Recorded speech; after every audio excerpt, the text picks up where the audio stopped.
Great software should be easy to use, powerful enough to accomplish your goals, and ideally affordable or even absolutely free.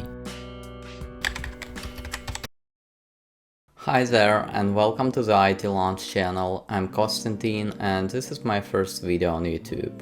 I'm a delivery manager at a large IT company experienced in engineering and management roles. While I've been in management for the past 5 years, I'm a former .NET developer and I still actively use my coding skills to create applications that help me automate my project management workflows. On this channel, I'll be sharing lessons learned and insights I've gathered throughout all my career. In today's video, I'll be showing you how, as a .NET developer, you can use Visual Studio Code to work on your projects. A little disclaimer before we start: I'm not sponsored by any companies whose product you may see in this video, and obviously such tools like Visual Studio Code doesn't need any kind of advertisement, but I often find people say, "Oh god, how can I use it? It has so many limitations compared to full-scale IDEs like Visual Studio Professional or Rider." So I decided to share my own experience of using it to show you that, well, there are not so many limitations indeed. So without any further ado, let's get into it.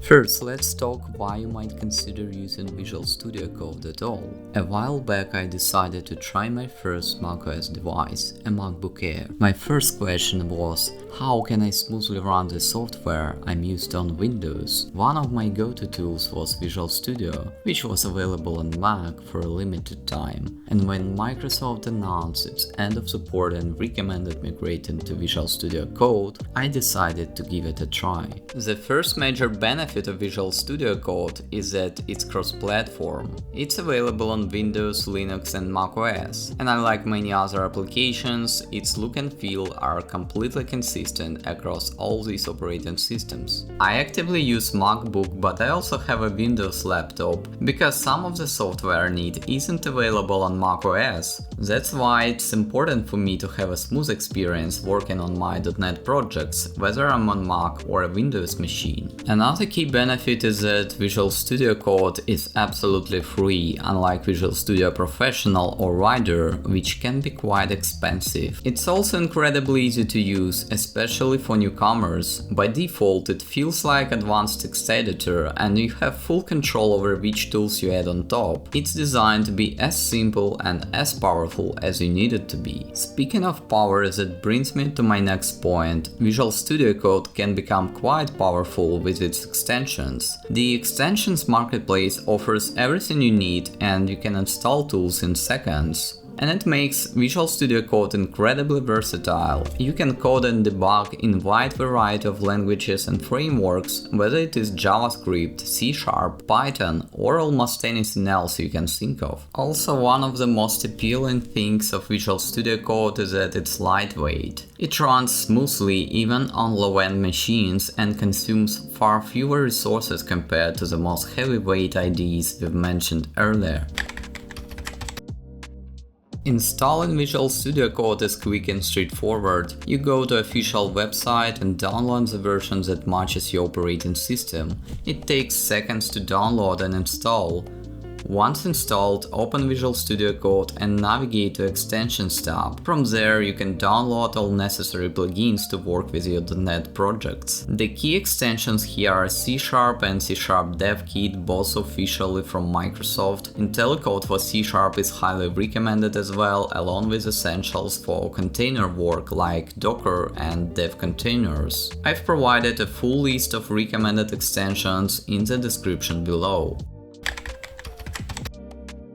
In Visual Studio Code you work with folders. You can open individual folders, or for larger projects you can create a workspace, a saved configuration of multiple folders and settings, so you can quickly jump back into your projects with everything set up just the way you like it. Integrated Terminal lets you run command line operations directly within the editor, so you can execute scripts, compile code and manage your projects without switching windows. With built-in Git support you can clone repositories, stage and commit updates and push to remote branches all from within the Visual Studio Code. It's a seamless way to manage your version control alongside your coding tasks. Setting sync in Visual Studio Code lets you keep your preferences consistent across multiple devices. By syncing your settings, extensions and key bindings through GitHub or Microsoft account, you can easily switch between machines, whether it is Windows, macOS or Linux, without losing your customizations. It is perfect for developers who work across different platforms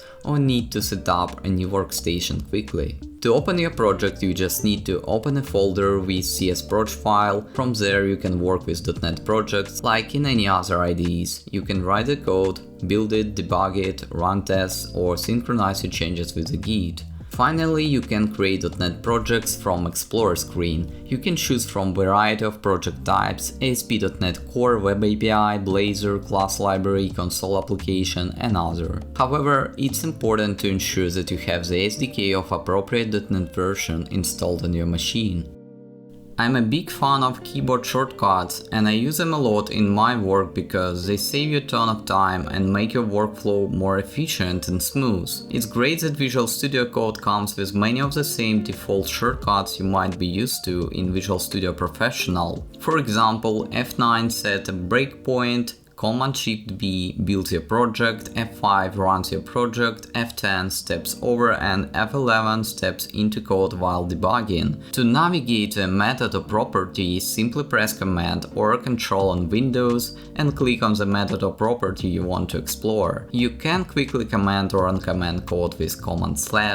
Other shortcuts I frequently use include deleting an entire line with Command-Shift-K and renaming an entity with F2 key. Now let's talk about how you can build, run and debug your application in Visual Studio Code. First, you need to configure a build task. Visual Studio provides a default build task that works for most .NET applications, but you can customize it to suit your specific needs by creating a task.json file in the VS Code folder at the root of your workspace. You can define multiple build tasks, for example one for debug configuration and another for release. You can also specify additional details like task names or arguments to be passed to compiler or other stuff. For debugging, you'll use line.json file to define your debug configuration. In this file you can specify a pre-launch task, which is typically the build, the path to your application binaries, default application arguments and the working directory for your application files. For instance, you might set the path to your bin folder so that all files are read and written there by default. Now let's run the application in debug mode. First, I build the application code and then I press F5 to start debugging. I've already set several breakpoints, so you'll see how the application stops on those when the relevant code is triggered.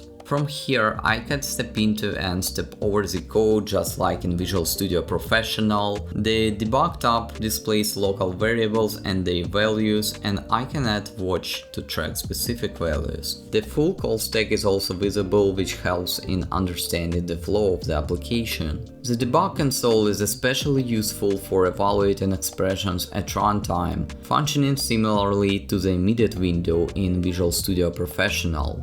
Breakpoints can also be set with conditions specifying when the application should pause execution. For testing, you can use additional extensions like .NET Core Test Explorer to run unit tests directly within the Visual Studio Code. As you can see, Visual Studio Code provides all the essential tools you need to write, build, debug and test your applications effectively. That's it. I hope this video was helpful for you. I've covered essential workflows you need as a .NET developer, but if you're interested in more advanced topics, please let me know in the comments and I'll consider creating new videos on that. If you enjoyed this video, please hit the like button, consider subscribing to my channel to stay tuned on new videos on software engineering and management. This was Kostiantyn from IT Launch channel. Have a great day and see you soon. Bye.